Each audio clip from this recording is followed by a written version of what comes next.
Ele está no meio de nós. Proclamação do Evangelho de Jesus Cristo segundo João. Glória a vós, Senhor. Naquele tempo, disse Jesus a seus discípulos: Se me amais, guardareis os meus mandamentos. E eu rogarei ao Pai, e ele vos dará um outro defensor, para que permaneça sempre convosco. O Espírito da verdade, que o mundo não é capaz de receber, porque não o vê nem o conhece. Vós o conheceis, porque ele permanece junto de vós e estará dentro de vós. Não vos deixarei órfãos, eu virei a vós. Pouco tempo ainda, e o mundo não mais me verá. Mas vós me vereis, porque eu vivo e vós vivereis. Naquele dia, sabereis que estou no meu Pai, e vós em mim e eu em vós. Quem acolhe os meus mandamentos e os observa, esse me ama. Ora, quem me ama será amado por meu Pai, e eu o amarei e me manifestarei a ele. Palavra da salvação. Glória a vós, Senhor. Amados irmãos e irmãs, estamos celebrando o sexto domingo do tempo da Páscoa. Já nos aproximamos da conclusão deste tempo tão especial, o tempo central da Igreja, não é? Fruto daquele Tríduo Santo, o centro da fé da Igreja. Próximo domingo já celebramos a Ascensão, a solenidade da Ascensão, e posteriormente a solenidade de Pentecostes, concluindo assim o tempo pascal. Hoje ouvimos a liturgia da palavra e vamos partir do Evangelho, que o próprio Jesus, que ainda naqueles discursos de despedida, vai dizer aos discípulos que vai, mas não os deixarão órfãos, mas vai enviar um defensor, e ele vai dar o nome o Paráclito, e aí nós chamamos o defensor, o Paráclito, o Espírito Santo, o Santificador, né? Isso aqui que nós vamos denominar, mas é o Espírito Santo. Eu enviarei para vós o Espírito Santo. O que é importante ver no Evangelho de João, como é um evangelho muito sutil na linguagem, é que nesses dias ele começa a apresentar o argumento da unidade de que ele e o Pai são um. E nós nele também fazemos parte desta comunhão. É aquilo que ouvimos há dias atrás com aquele discurso de Jesus ou a parábola da videira. Eu sou a videira, meu Pai é o agricultor, vocês são os ramos. Veja, há uma íntima ligação. Nós ligados em Cristo, o Pai que cuida desta videira verdadeira. Hoje ele vai dizer mais uma vez e ainda com mais clareza: eu estou no Pai, o Pai está em mim, permaneçam em mim, vocês estão estando em mim, quem está ao meu lado ou quem obedece aos meus mandamentos, eu me revelarei a eles.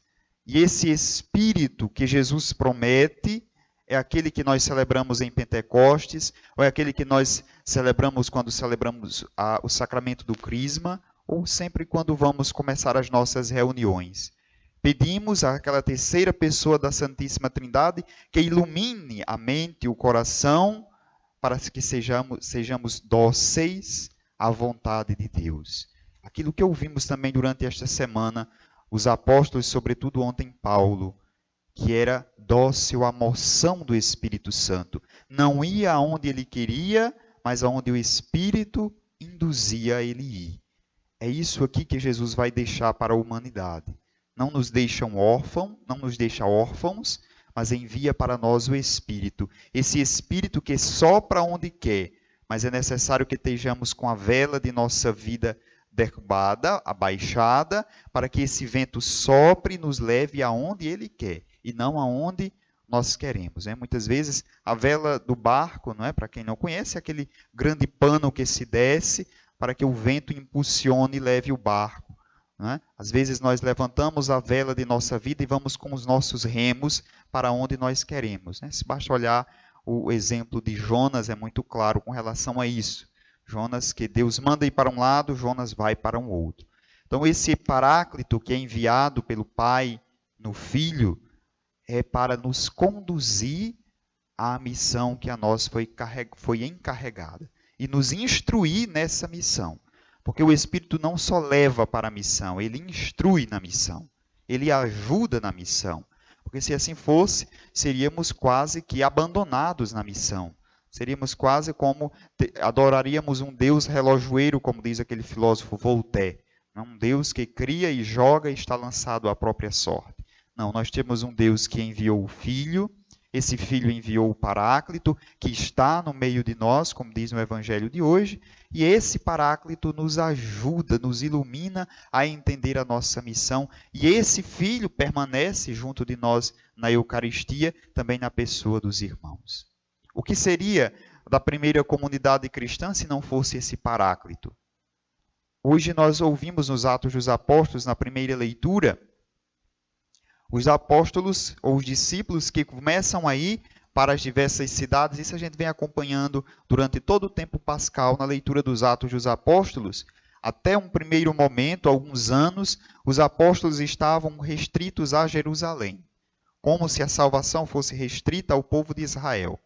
Agora, por uma questão de perseguição do próprio judeus, né? Se tem o povo que era judeu, Pedro, os outros discípulos que eram judeus, mas tinham os helenistas que começavam, os gregos que começavam a entrar. E agora os judeus começam a perseguir, o império começa também a perseguir, e é necessário que eles saiam de Jerusalém. E ao sair de Jerusalém, eles vão a outras cidades, como nós ouvimos hoje, vão a Samaria, né, vão ao norte de Israel, e também a outras cidades, e lá eles anunciam o Evangelho. Veja, em tempo de perseguição, repito o que disse, a primeira vez que refleti sobre a universalidade da salvação. A universalidade da salvação consiste aqui. Eles pensavam que a salvação era para um povo, agora eles começam a entender que a salvação não é só para um povo, a salvação é para toda a humanidade. Eles ainda não tinham entendido o mandato de Jesus dizer: ide por todas as nações e façam com que todos sejam meus discípulos.